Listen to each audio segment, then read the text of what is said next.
Are you getting the quality health care that you need? You can trust Dr. Nagao to take care of your family's medical needs. Dr. Nagao was born and raised in North Ogden, and he's come home to serve you. Now taking new patients. Start your Christmas traditions at Gardner Village with a list of Christmas do's and a sleigh full of holiday fun. From elf displays, a scavenger hunt, escape room adventures, the Snowball Express train ride, photos with Santa and reindeer, or a magic show while you dine. There's something for everyone. Enjoy this annual celebration that puts the magic back in holiday shopping and entertainment again. All at Gardner Village.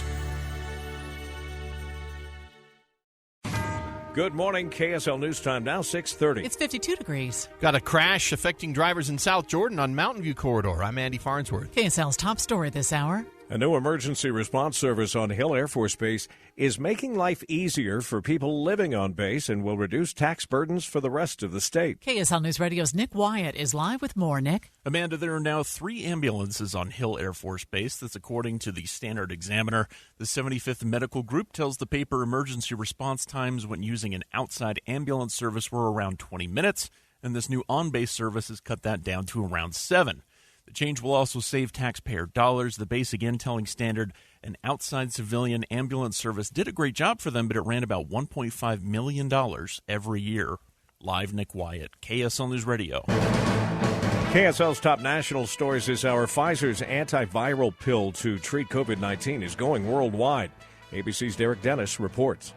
About 95 low- and middle-income countries making up 53% of the world's population could soon get access to Pfizer's COVID pill under a new plan. The company announcing it will grant sub-licenses to qualified drug makers to manufacture its COVID pill for developing or disenfranchised countries worldwide. Regulatory approval in those countries will still be needed, just like in the U.S., where Pfizer's COVID pill is not yet authorized. And Pfizer won't profit off the sub-licenses as long as COVID is still a World Health Organization public health emergency. Derek Dennis, ABC News. Utah's Attorney General has signed on to a third lawsuit challenging the Biden administration's vaccine mandates.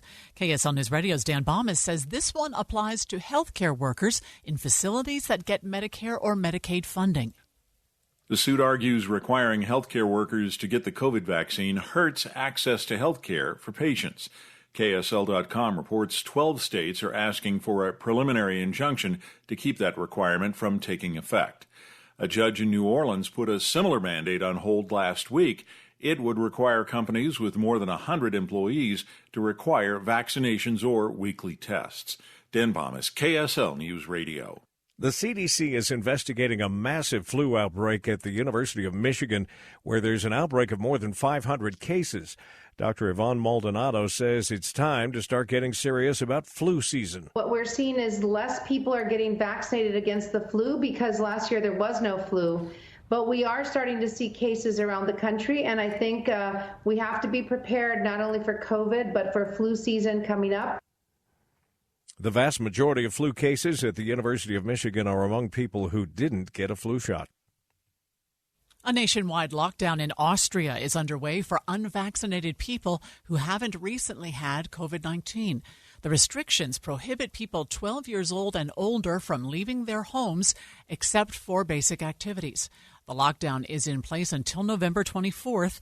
Officials plan to step up police patrols, and unvaccinated people could be fined up to $1,600 if they violate the lockdown. A committee for the Utah Board of Education is discussing gender identity issues.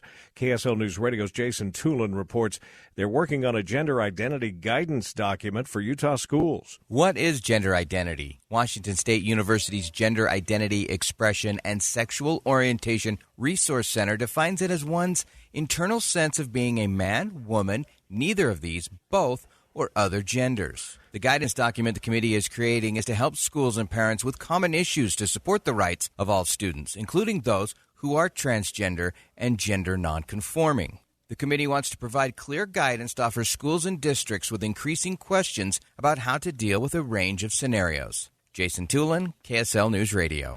KSL weather with Brett Benston. Warm this morning, colder this afternoon as a front moves into the Beehive State. We're going to see temperatures much closer to average for this time of year behind this cold front, with afternoon highs more in the 40s and maybe low 50s. So pretty significant change expected with this cold front. Not a lot of precipitation, but much cooler air moving in, especially Wednesday morning and Wednesday afternoon. Wednesday morning will be the first freeze of the season, it looks like, for the Wasatch Front, which would tie the record for the latest first freeze. Brett says the front is going to weaken as it moves across the state. He says that means southern Utah is not likely to experience as much of a cool down as the Wasatch Front.